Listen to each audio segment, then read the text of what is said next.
হরে কৃষ্ণ। তো বন্ধুরা সবাই ভালো আছেন? তো আজকে আমি যে আমাদের বাড়ির পাশে যে একটা গ্রাম্য পরিবেশ আছে সেটাই আপনার সাথে শেয়ার করে দেবো। তো এইগুলো যারা আপনার গ্রামে থাকেন তো জানেন ডিঙ্গি বলা হয়। এখানে আরেকটি আছে,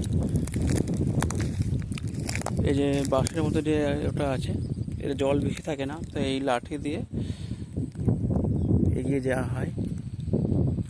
বিভিন্ন কাজ, হয়তো কারোর জমি রাস্তার মানে জলের ওপরে আছে, জমি জলের জন্য যাওয়া যাচ্ছে না এখন, তো সেখান থেকে চাষের জিনিসগুলো যেগুলো তোলে কালেক্ট করে সেগুলো নিয়ে আনে, বা অনেক পানি ফুলের চাষ করা হয়, মাছ ধরা হয় এসব জলে।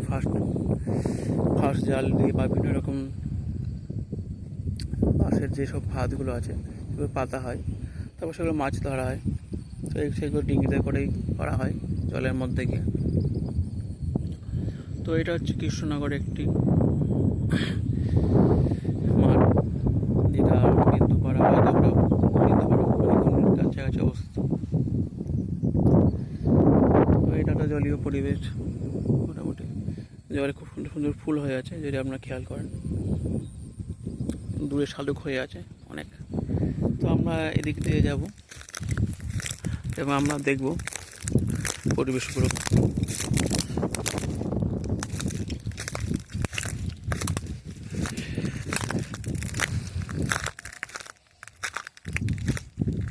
তো নিচে অনেক পাট কাটি দেওয়া আছে, তো পাতা, কারণ এখানে জল বৃষ্টি হলে কাদা হয়ে যাবে, তো যারা সুবিধার জন্য দেওয়া হয়েছে।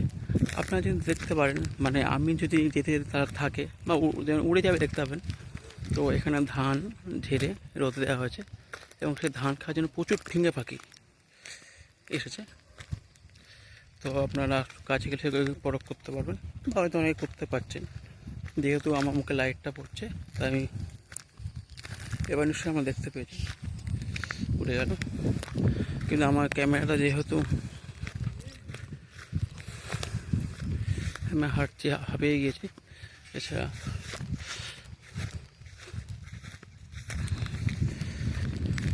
এই যে দেখতে দেখুন, ধান শুকোতে দেওয়া হয়েছে আর এসব ফিঙে পাখি আর এগুলো খাচ্ছে। খুব সুন্দর পরিবেশ, প্রচুর ফিঙে পাখি সব গাছের মাঝে মাঝে বসে আছে। আর এদিকে গেলে শালিক ফুল, কিন্তু আমি কোথা থেকে এসেছিলাম সেটা আমার ঠিক মনে পড়ছে না। যাই হোক, যদি এদিকে আমি যাই, এদিকে আপনার শালিক ফুলের জমি, কিন্তু আমি হয়তো যখন এসেছিলাম এখান দিয়ে আসেনি। মাঠের মধ্যে রাস্তা অনেক সময় গুলিয়ে যায়। দেখুন তাল গাছগুলি কোনো ফল নেই। তো আমি কোথাতে যাবো সেটাই ভাবছি, তো এখান দিয়ে যাওয়া যায়। দেখতে পাচ্ছেন দুধারে অনেক ধান হয়ে আছে। এটা আমন না বড়শির আমার ঠিক জানা নেই,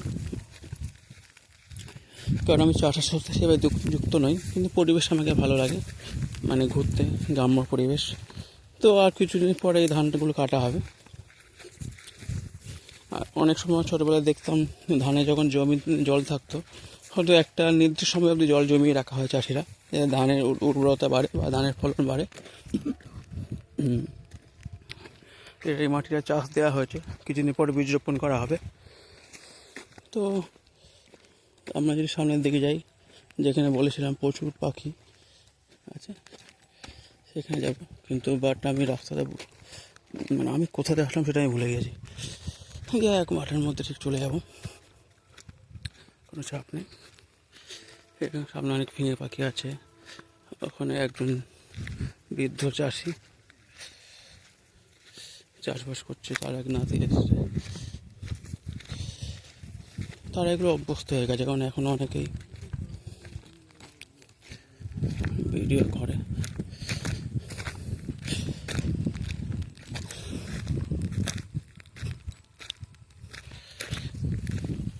তো যদি আমরা এখান থেকেও দেখি, জানি না মাটিটা কেমন শক্ত না নরম। মোটামুটি এসব মাটিগুলো বোঝা যায় না, হট করে পা দিবে যায়। সামনে ফিঙে পাখি এবং বকের সারি ওরা যে দেখতে পাচ্ছেন।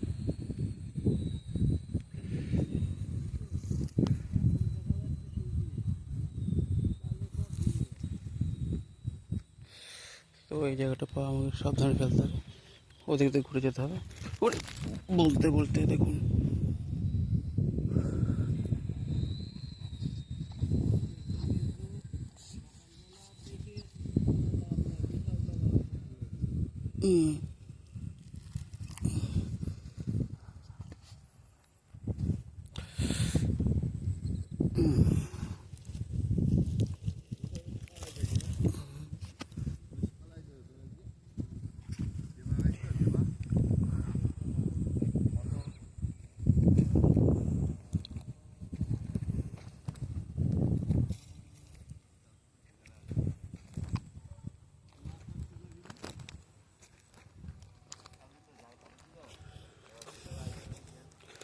তো দু পা খুব কাদা হয়ে গেছে, সামনে গিয়ে ধুয়ে নিতে হবে জলে। ভেবেছিলাম একটা শালিকপুরের চারা নেবো, কিন্তু শালিকপুরের চারাগুলো কোথায় আছে এটা এখন যাওয়া যাবে না।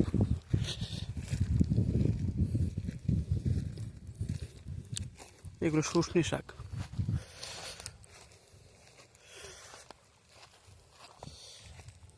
এগুলো অনিন্দার জন্য ব্যবহার হয়। এছাড়া এমনি খেতে খুব সুস্বাদু এবং আরও বহু গুণ আছে। মূলত যাদের অনিন্দা তারা এগুলো ব্যবহার করে। আমি যদি একটা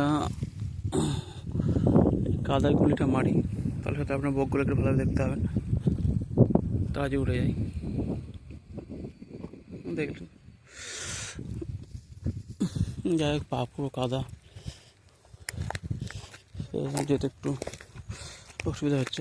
পাটা সামনে থেকে ধুয়ে নিতে হবে,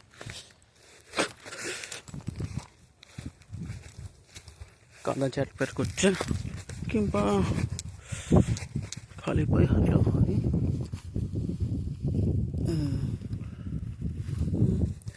খালি পায়ে হাঁটাই ঠিক আছে। এই জায়গাটা চুরি করে হাঁটা যাচ্ছে না।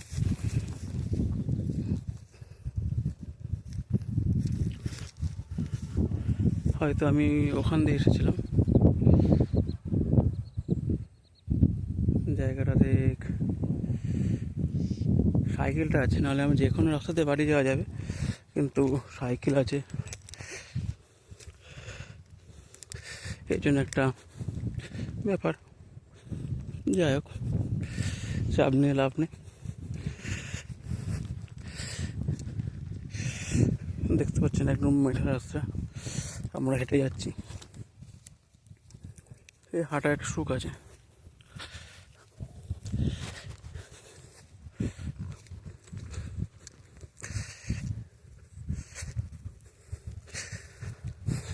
এই চটি দুটোকে ধুয়ে নিয়ে ওখানে আমি যেখানে সাইকেল রেখেছি ওখানে আপনার ওই শ্যালোর যে জলটা জমে আছে সেখানে চটিটা ধুয়ে নেবো।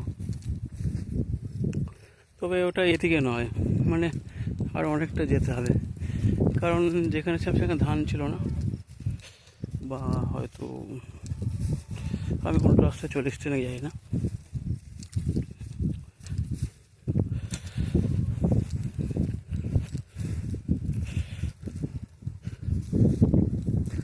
এখানে এখন ধানগুলো আপনার কাটা হয়ে গেছে, শুকনো পড়ে আছে।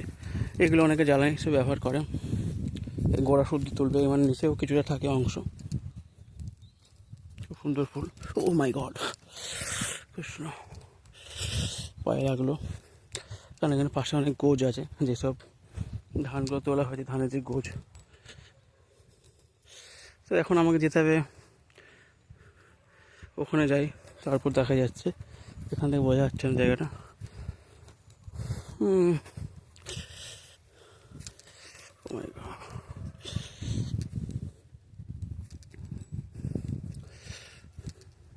তো দেখুন আশেপাশের যে জায়গাগুলো, মাঠাল জমি,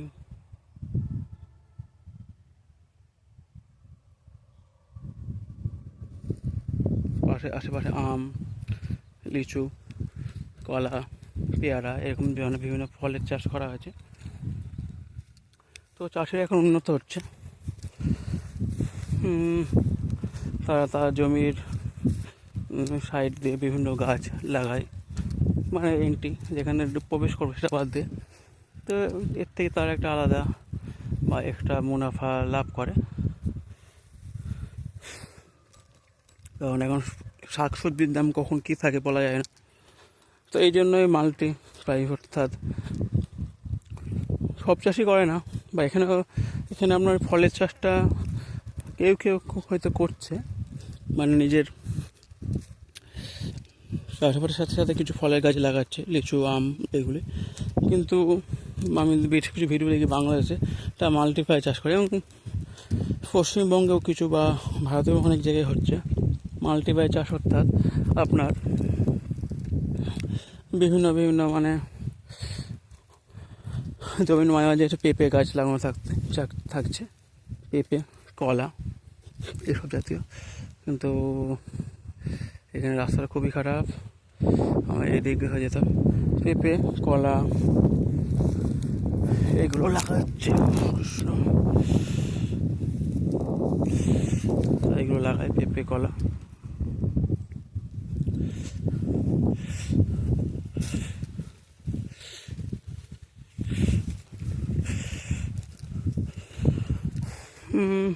পেঁপে, কলা, পেয়ারাটাও লাগানো যাবে কিছু, বা লেবু ধরনের সবজি লাগায়। এর সাথে অনেক জায়গায় বিভিন্ন বিদেশি ফুড, যেমন এখন ড্রাগন ফ্রুটটা একটা মার্কেটে ভালো ভ্যালু পাওয়া যায়। তবে আমি যেখানে যেতে চাইছিলাম এটা সেই জায়গা না।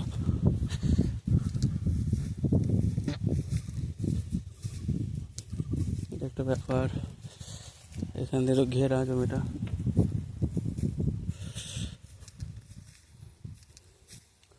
কিন্তু যাবো কোথা দিয়ে আমি, এটা কি সাইকেলটা রেখে আসা আছে, যেতে হবে। তবে এই জমিটা হয়তো ঘেরা আছে, এদিকে বাড়িঘরও দেখতে পাচ্ছি।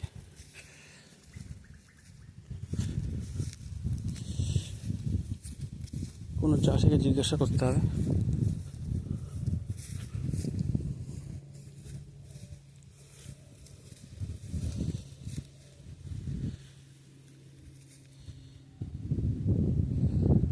যাই হোক বন্ধুরা, অনেকক্ষণ হয়ে গেল, ভালো থাকবেন। এবার আমি বাড়ি যাবো, রাস্তা দেখি কোথাতে আছে।